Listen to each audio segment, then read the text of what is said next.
Welcome to Esther worship channel. మరొక video ద్వారా మిమ్మల్ని కలుసుకోవడానికి దేవుడిచ్చిన ఆయుష్ని బట్టి, ఆరోగ్యాన్ని బట్టి, జీవాన్ని బట్టి, ఊపిరిని బట్టి ఆయనకు కృతజ్ఞతాస్తులు చెల్లిస్తున్నాను. మీరు నన్ను ప్రోత్సహిస్తూ, బలపరుస్తూ, ఆదరిస్తూ, నడిపిస్తున్నందుకు మీ అందరికీ నా వందనాలు చెల్లిస్తున్నాను. నా గురించి, నా కుటుంబం గురించి, నా బిడ్డల గురించి మీరు ప్రార్థన చేస్తున్నందుకు మీకు నా వందనాలు. మీ అందరి గురించి మేము ప్రార్థన చేస్తున్నాం. మీ కుటుంబాల గురించి, మీ శ్వాస జీవితం గురించి, అన్ని విషయాల్లో దేవుడు మిమ్మల్ని వర్ధిల్లు చేయాలని మేము ప్రార్థిస్తూ ఉన్నాము. ఈరోజు మరొక వీడియో ద్వారా, మరొక వాక్యం ద్వారా దేవుడు మనతో మాట్లాడినవన్నాడు. కీర్తనలు 119:43 వచనం చదువుకుందాం. నా నోట నుండి సత్యవాక్యమును ఏమాత్రము తీసివేయకుము. ఈ వాక్యము చదువుకుందాం. తర్వాత 1 తెస్సలోనికయులకు 2:13 ఆ హేతువు చేతను మీరు దేవుని గురించిన వర్తమాన వాక్యము మా వలన అంగీకరించినప్పుడు మనుషుల వాక్యమని ఎంచక అది నిజముగా ఉన్నట్లు దేవుని వాక్యమని దాన్ని అంగీకరించిద్దరు గనుక మేమును మానక దేవుడికి కృతజ్ఞత చెల్లించున్నాం. ఆ వాక్యమే మీలో కార్యసిద్ధి కలుగు చేయుచున్నది. చిన్న ప్రార్థన చేసుకుందాం. అత్యంత మహాపరిశుద్ధుడైన ప్రేమమైన కృపామైన దయామరుగైన ప్రభా, మీ పరిశుద్ధ పాదములకు స్తుతులు, స్తోత్రాలు, వందనాలు చెల్లించుకుంటూ మీ పాసనకు వచ్చిన ఆయన ఈ వాక్యం వివరించుటకు నాకు జ్ఞానం సరిపోదు నా ప్రభా. నీ ఆత్మ నడిపింపు దయచేసి మాతో మాట్లాడి మమ్మల్ని బలపరిచిన ఆయన నీలో ఇంకనూ మేము ఎలాగ విశ్వాస జీవితంలో ముందుకు సాగిపోవాలను మాకు నేర్పించి మహింపదమని మీ ప్రియకుమారుడు మా రక్షకుడినైన యేసుక్రీస్తు వారి పుణ్య పదాలు పట్టుకుని అతి మిక్కిలైన గైడుకు వచ్చినాం తండ్రి, ఆమేన్. కీర్తనలో 119:43 వచనం ఏంటి? నా నోట నుండి సత్యవాక్యమును ఏమాత్రమును తీసివేయకము. దీనికి ముందుగా మన పాఠ్యాంశము ఏంటంటే ఈరోజు వాక్య ధ్యానాంశము అన్బిలీవబుల్ ఫెయిత్, అసాధారణమైన విశ్వాసం అని చెప్పుకోవచ్చు. అసాధారణమైన విశ్వాసము. నా నోట నుండి సత్యవాక్యమును ఏమాత్రమును తీసివేయకమని కీర్తన 119:43 వచనం సెలవిస్తోంది. అంటే దావీదు మహారాజు అంటున్నాడు మాట, నా నోట నుండి సత్యవాక్యమును, మనం పలికే వాక్యము సత్యము, అది దేవుడే సత్యము కాబట్టి ఆ వాక్యమును ఎంత మాత్రము తీసివేయకము అని దావీదు మహారాజు సెలవిస్తున్నాడు. తర్వాత 1 తిమోతి 2:13 చూసుకుంటే ఆ హేతువు చేతను మీరు దేవుని గురించిన వర్తమాన వాక్యము మా వలన అంగీకరించి, ఎవరో ఒకరు చెప్తే కదా మన దేవుని గురించి వింటాం. మనుషులు చెప్పే పౌలు రాస్తున్నాడు మాట ఇక్కడ సంఘానికి రాస్తున్నప్పుడు వర్తమాన వాక్యము ఎవరి వల్ల వినాలి? ప్రవక్తల ద్వారా విన్నారు కాబట్టి ఆ పౌలు చెప్పిన వాక్యము విన్నారు కాబట్టి వర్తమాన వాక్యము అంగీకరించినప్పుడు, మా వలన అంగీకరించినప్పుడు అది మనుషుల వాక్యమని ఎంచద్దు అంటున్నాడు మాట. అది నిజముగా దేవుని వాక్యమని దాన్ని అంగీకరించితిరి. మనం కూడా దైవజనుల నుండి లేకపోతే నీలో నుంచి దేవుడు వాక్యం చదువుతున్నప్పుడు దేవుని వాక్యం నీతో మాట్లాడుతుంది. అప్పుడు దేవునికి వాక్యమని దాన్ని అంగీకరించాలి మాట.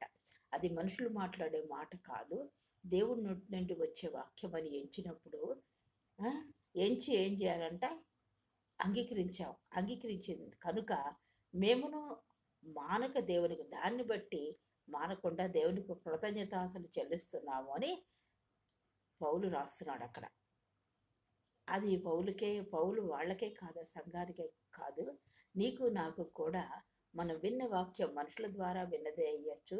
దేవుడు మనలో నివసిస్తున్నాడు, పరిశుద్ధాత్మ దేవుడు కాబట్టి ఆయన మాట్లాడిన వాక్యమే ఇన్స్పిరేషన్ వాక్యము, ప్రోత్సాహకరక వాక్యము. మన టీవీలో చూసినా ఎక్కడ చూసినా దేవుని వాక్యము మనతో మాట్లాడినప్పుడు అది మనుషులు మాట్లాడే వాక్యముగా ఎంచక దానిని అంగీకరించి దేవునికి కృతజ్ఞతాస్తులు చెల్లించాలని దేవుని వాక్యం సెలవిస్తుంది. అప్పుడు ఆ వాక్యమే మనలో కార్యసిద్ధి కలుగు చేస్తుంది అన్నమాట. మనం ఏ అంశాల గురించి ప్రార్థన చేస్తున్నామో, విశ్వాసంలో ముందుకు సాగిపోతున్నామో, అది జరగదని బాధపడుతున్న పరిస్థితులు ఉండొచ్చు, జరిగిందని సంతోషించే పరిస్థితులు ఉండొచ్చు, ఆ వాక్యము కార్యసిద్ధి కలుగు చేస్తుందని చెప్తున్నాడు మాట ఇక్కడ. మరి నేను దేవుని వాక్యం అలా అంగీకరిస్తున్నామా? ఈ సాయంకాల సమయంలో మనం ప్రశ్నించుకోవాల్సిన వారమే ఉన్నాం. మానవుని మాట సత్యమైన వాక్యము, బాగా పనిచేసే వాక్యం. అందువల్ల మనం ఎప్పుడు నోటి నుంచి ఆశీర్వాదం మాటలే పలకబడినాం. అందుకనే మానవుని మాట సత్యమైన వాక్యం. అంటే దేవుడు పలికే మాట అది, దేవుడే సత్యం కాబట్టి అది బాగా పనిచేసే వాక్యం అంట. అందువల్ల మనం ఎప్పుడు మన నోటి నుంచి పాజిటివ్ మాటలే రావాలి. అది మంచి ఆశీర్వాదం పలికే మాటలే పలకాలి. అందుకనే జీవనం 4 వశము మనము మంచి మాట్లాడినా చెడ్డ మాట్లాడినా మన నోటి నుండి వచ్చే మాట ద్వారా మనకు ఆశీర్వాదాలు వస్తాయని మనం చూస్తాం అన్నమాట. దేవుని వాక్యంలో కూడా చూస్తాం. హెబ్రీ 11:1 చూసుకుంటే విశ్వాసం అన్నది నిరీక్షింపబడి వాటి యొక్క నిజస్వరూపమును అదృశ్యమైన ఉన్న వాటికి రుజువైనది. హెబ్రీ పత్రికలో ఉంటున్నాడు 11వ అధ్యాయం 1వ విశ్వాసం అనేది మన కంటికి కనపడదు, నిరీక్షిస్తూ ఉంటాం. ఏదైనా మనకు ఒక కార్యం జరగాలన్నా, ఒక ఉద్యోగ విషయంలో కానీ, ఒక ఆశీర్వాదం ఏదైనా మన ఎదురు చూసేది కానీ, ఆర్థికంగా కానీ, మరి ఏ పరిస్థితులు వివాహ విషయంలో కానీ, ప్రాబ్లమ్స్ సమస్యలు ఏ విషయంలోనైనా మనం ప్రార్థన చేసుకుంటూ వస్తున్నప్పుడు అది మనం చూస్తాం. ఆత్మీయ నేత్రంతో, ఆత్మీయ జ్ఞానంతో దేవుడు మనలో పెట్టిన ఆత్మ ద్వారా మనము నిరీక్షిస్తూ ఉంటామన్నమాట. ఆ కార్యం నెరవేరింది అని చూస్తాం. ఆత్మీయ మనోనేత్రంలో అది అదృశ్యమైన మన కంటికి కనపడదు, కానీ అది జరుగుతుంది మాట. అంతే అంటున్నాడు, నిరీక్షింపబడి వాటి యొక్క నిజస్వరూపమును అదృశ్యమైన ఉన్నవనుటకు రుజువునైనది. దేవుడు మనకి కొన్ని శ్రమలు అనుమతిస్తాడు. ఎందుకనంటే ఆ శ్రమల ద్వారా మనకి అభివృద్ధి చేయాలని, మనల్ని అభివృద్ధి పరచాలని, ఆత్మీయ జీవితంలో, విశ్వాస జీవితంలో అభివృద్ధి పరచాలని దేవుడు మనకి కొన్ని శ్రమలు అనుగ్రహిస్తాడన్నమాట. ఆ శ్రమలు అనుమతిస్తాడు, విశ్వాసము అనుమతిస్తాడు. 11:6 చూసుకుంటే విశ్వాసము లేకుండా దేవునికి ఇష్టడై అసాధ్యము. దేవునికి ఇష్టంగా ఉండాలంటే విశ్వాసం ఉండాలి. అది లేకుండా దేవుడికి ఇష్టడై ఉండట కాని పని మాట, అసాధ్యమని దేవుని వాక్యం సెలవిస్తుంది. విశ్వాసం ఏం చేస్తుందంటే పరిస్థితులను మార్చేస్తుంది. మన ముందు ఉన్న పరిస్థితులు అవి ఎందుకు మనకి ఎటు తోచని పరిస్థితులు అయి ఉండొచ్చు, అవి జరగవేమో అని మనం ప్రార్థన చేస్తూ విడిచిపెట్టేసి ఉండే పరిస్థితులు అయి ఉండొచ్చు. మనకి అవన్నీ పరిస్థితుల్లా కనపడవచ్చు, కానీ అంతవరకు ఎన్నో శ్రమలు, ఎంత ప్రార్థిస్తున్నా ఇంకా శ్రమలు ఎక్కువవుతున్నాయి, ఎంత ప్రార్థిస్తున్నా ఆర్థిక అవసరతలు ఎక్కువవుతున్నాయి, అప్పులు ఎక్కువవుతున్నాయి, లేకపోతే వివాహం ఎన్ని సంబంధాలు చూసినా వివాహం కావటం లేదు, మరి సొంత ఇల్లు కట్టుకుందామన్నా అవ్వడం లేదు, ప్రార్థిస్తున్న కొద్దీ కష్టాలు ఎక్కువవుతున్నాయి అన్న పరిస్థితుల్లో ఉన్నప్పుడు ఆ పరిస్థితులు మార్చివేయబడి అద్భుత కార్యం జరుగుతుంది అన్నమాట. కాబట్టి మనం ఎటువంటి విశ్వాసం కలిగి ఉన్నాం మనం పరీక్షించుకోవాలి.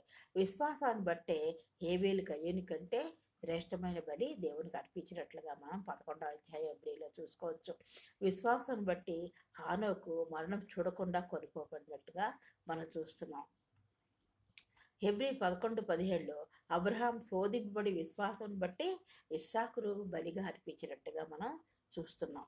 అబ్రహాం ఇలా నమ్మాడు, మృతులు సహితము తన కుమారుని బలి చేసినా కూడా ఆయన బతికించగలడు అన్న, మృతుల్లో నుండి కూడా లేపగల శక్తిమంతుడు అని ఎంచిన వాడై తన ఏక కుమారుని అర్పించడానికి ఆయన ముందుకొచ్చినట్టుగా, ఆ కత్తి ఎత్తే వరకు కూడా దేవుడు ఆయన అలాగా అతనికి విశ్వాసం ఉంది అంతవరకు పరీక్షించాడు.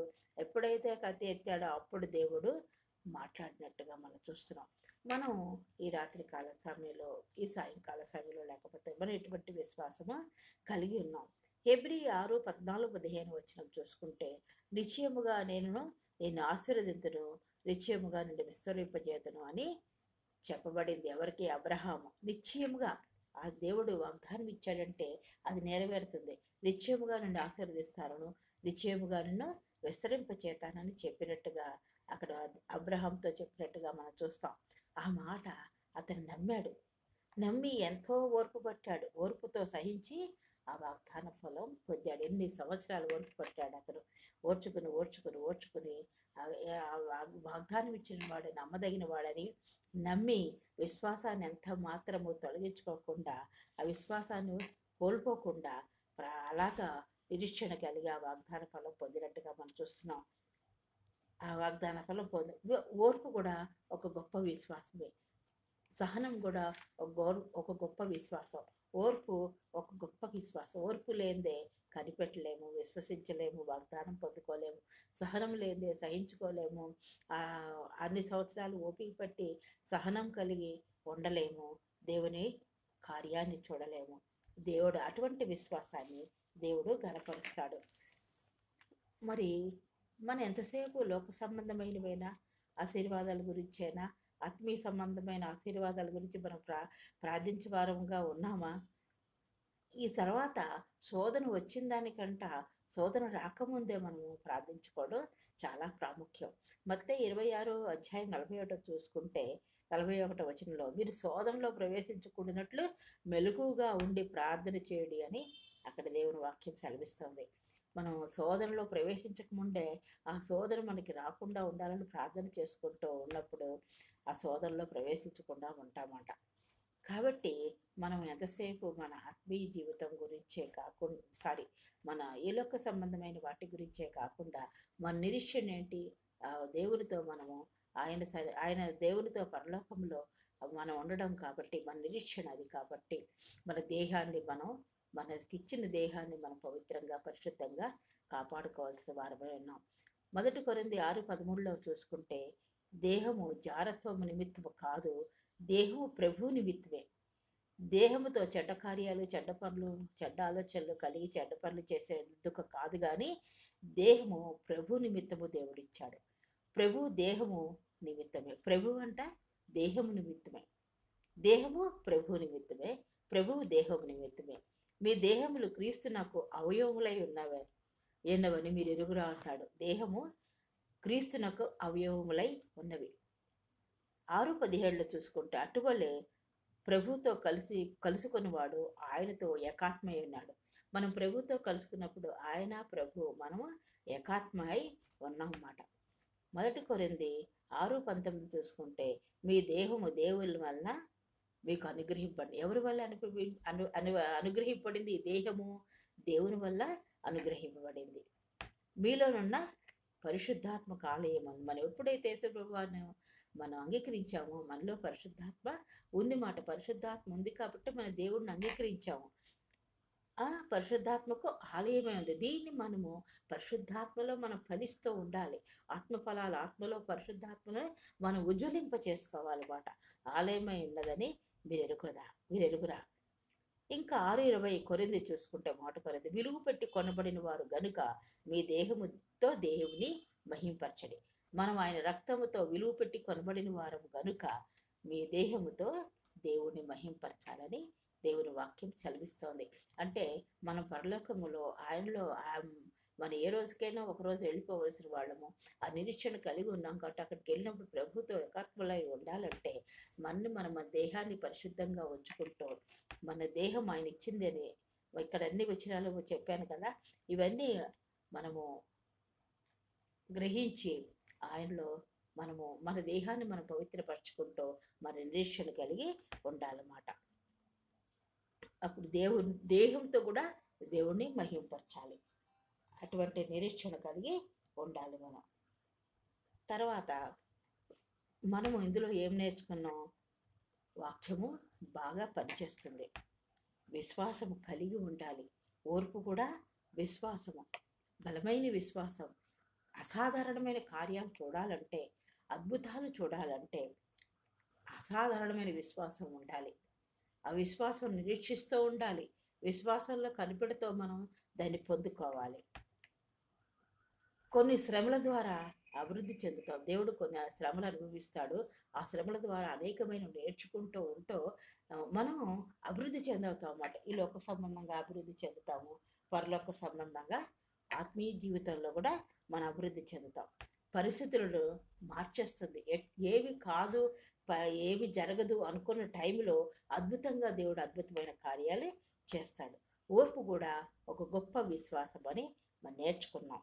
మనము శోధనలో ప్రవేశించకుండా ఈ లోక సంబంధమైన వాటికి ఎలాగ ప్రార్థన చేస్తూ ఉన్నామో ప్రార్థన చేసుకుంటూనే ఉండాలి. అది అయ్యే వరకు ప్రార్థన చేసుకుంటూ ఉండాలి. అలాగే దేహంతో దేవుణ్ణి మహింపరచాలాగున మనం మన ఆత్మీయ జీవితం గురించి కూడా మన దేహాన్ని మనం పరిశుద్ధపరచుకుంటూ, ఈ దేహము ఆయన ఇచ్చింది, ఆయన ప్రభువే దేహము ప్రభు నిమిత్తమని గ్రహించి, మనం విలువ పట్టి కొనబడిన వారిని గ్రహించి, ఆయనలో ఏకాత్మయ ఉన్నామని మనం గ్రహించి మనం ఏం చేయాలి?